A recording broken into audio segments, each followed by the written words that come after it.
Welcome to Fair Game. I'm Kristine Leahy, and in 2013, my guest helped write one of the best Cinderella stories in the history of the NCAA tournament, taking Florida Gulf Coast to the Sweet 16. Now he's entering his 6th season as the head coach of the USC Trojans men's basketball team. Andy Enfield is here, and I got to start right away. I thought you guys got robbed last year. Are you still thinking about that moment? Well, we had a great season. Very proud of what the individuals on our team did. The 4 guys we lost, what they meant to our program. But we don't think about it right now. We don't dwell on it, but we won't forget it. Okay, that was a pretty big upset. The fact that we didn't get in the tournament is always devastating because we thought that we deserved to be in. But at the same time, it's a subjective decision by the committee, and I'm not a big believer on looking into the past and just waking up every day and dwelling on something that you can't control. So we have a new team. We're excited for the future, and we had a chance. We lost in a Pac-12 championship game, and if we would have won in the second half, a very good Arizona team beat us, and we controlled our own destiny. Do you use it, though, at all as motivation for this year? Like, okay, this is what happened last year. We were very close, so let's get a chip on our shoulders for this time. Well, I think so. I think the players are coming back that experienced that. They've won 71 games the last 3 years, 50 in the last 2 years, so they're used to winning. They were very disappointed they didn't get a chance because we were good enough last year to win games in the NCAA tournament. We won 2 the previous season. So that was the unfortunate thing. We thought we had enough talent, enough experience, even without 2 of our better players out with injuries. We thought we could have won some games. You had one of the best Cinderella stories ever, your 2013 Florida Gulf Coast team. How often do you still think about that run, and is there one moment that still sticks out to you that maybe you dream of? We think about it once in a while, especially our family, and when I talk to the people at Florida Gulf Coast University, we had great players on our team and just a fan base there. So yeah, you think about it once in a while, but I think the big moment really stands out to me as a head coach is when we went to the Sweet 16, we had the locker room celebration, and before we had the media, we were in the Philadelphia 76ers locker room waiting our turn to go to the media, and I had about 3 of our best players back there with me, and we were trying to change because we were soaked with water, and I just looked at them and said, hey fellas, can you imagine this? We're in the 76er locker room. We were going to the Sweet 16, and yeah. I just gave them all a big hug, and it was great. One of the coolest parts of your story, and not a lot of people know about this, is how you came up and the businesses that you had, and you were a shooting coach for a while. And I love that your wife really has a lot to do with your success story. She was a huge model, and she had to give up some of her dreams to support you. Can you tell me more about that story? Well, Amanda grew up outside of Oklahoma City, and at age 18 went to New York to pursue a modeling career, and it's a very, very challenging and difficult profession.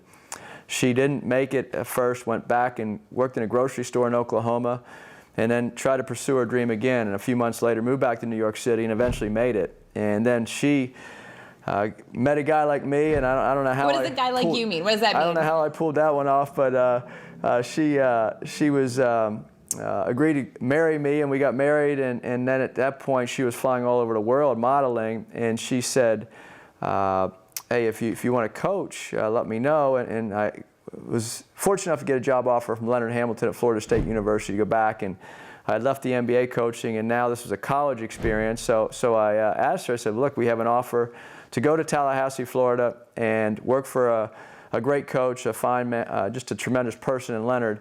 And she said, well, let's do it. So the first date you took her where? We went to a St. John's NIT game on campus, and there was an Italian restaurant I really wanted to go to because there's not a lot of restaurants around St. John's, and when we got there it was closed. So the only other thing that was open was the Student Union Center on St. John's campus right by the arena. Oh. And we walked into Student Union, and there was a Taco Bell, and I said, would you like a taco or a burrito? And she kind of looked at me like, are you kidding me? And I said, wow, this girl can eat a Taco Bell and then sit right behind the players during a game. And yeah, I'm going to admit something to you. I love basketball, but if a guy was to ask me on a first date to go to a college basketball game and then Taco Bell, it's not usually the big winner, but you guys must have had some chemistry. Well, we had fun. She's a sports fan. I think she overlooked my mistake on the restaurant situation, but we did have, the tacos were pretty good. So then you go to Florida Gulf Coast, and she kind of blows up even more because she's caught on the TV, and now people are Googling pictures of your wife. What was that like for you? Well, she was very successful, and it's only natural. She's a beautiful lady, but she also is such a big sports fan, so I think all the photos were taken of her in her Florida Gulf Coast outfits and with our children who are young at the time. So at the end of the day, people are going to look at everybody. They Google everything online, and so we took it in stride. This is an interesting fact. I don't think many people know this about you. In college, you were a 92% free throw shooter, and you just until recently held the record for that in all the NCAA. 466 attempts, 431 made. That's extremely impressive, especially in college basketball when you have all those crazy fans doing things behind the basket to distract you. Was there a secret? Well, thank you, first of all. I hope that your team is watching that right now, your players. There's no secret. It's technique driven, and then you have to perform under pressure. So many players have decent shooting technique, and they get under the cameras, lights, and the pressure of the situation, especially in the NCAA tournament. You have to take some deep breaths, you have to stay focused, and then you have to let your repetition of what you've done over the years take over. And so I was fortunate enough to be able to do that. And then you turned it into a career. You decided to go to the NBA, and the NBA at the time, shooting coach wasn't really a thing, but you wanted to do that, and you worked with two different teams, Milwaukee and the Boston Celtics. I think you were there for Paul Pierce's rookie year? Yes, we drafted Paul. I was an assistant coach with Rick Pitino and the Boston Celtics, and that was a great experience. That was my first time I was able to get into the X's and O's, because prior to that I just did the shooting and the player development in Milwaukee with the Milwaukee Bucks and then around the league as a consultant. So that was a great experience for me as a young coach to work with the best players in the world, but also be with teams and go through the game planning and the scouting reports and then teach our team how to prepare for a game. It is so different to coach in the NBA compared to college, and especially to go from college then to NBA. The players won't listen to you as much. What did you experience in your time there?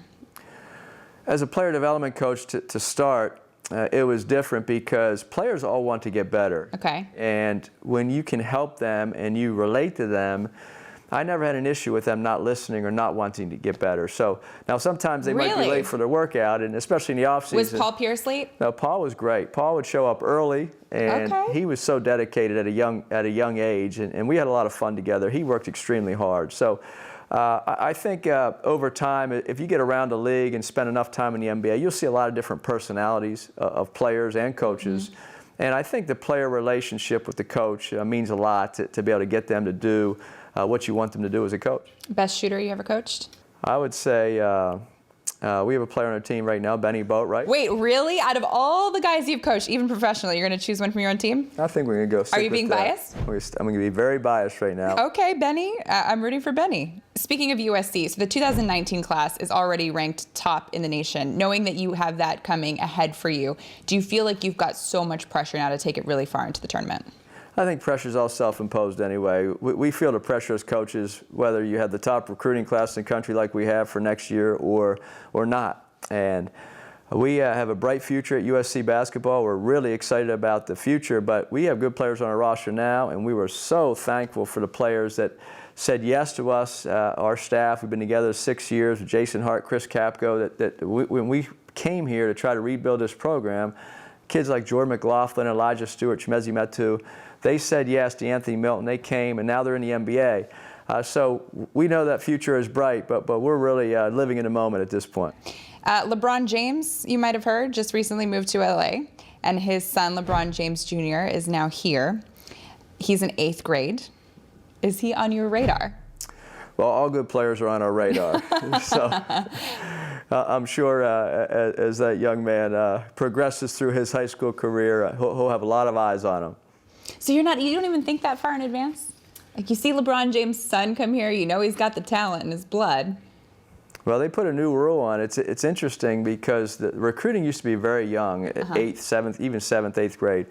But now we're not allowed to have 9th graders on campus, so we have to wait till they're a sophomore year to actually invite them to onto our campus. Okay. And so that's an NCAA national rule now. So the recruiting is going to get a little later, which I think is good because I do too. You just never know how players will develop. So when he's in 9th grade, then you'll have him onto your campus? No, we can't have him until 10th grade. Okay, so when he's in 10th grade, you'll have him That's on. probably a good bet. All right, well, if LeBron's watching, his son is more than welcome to go visit you at USC in a couple years.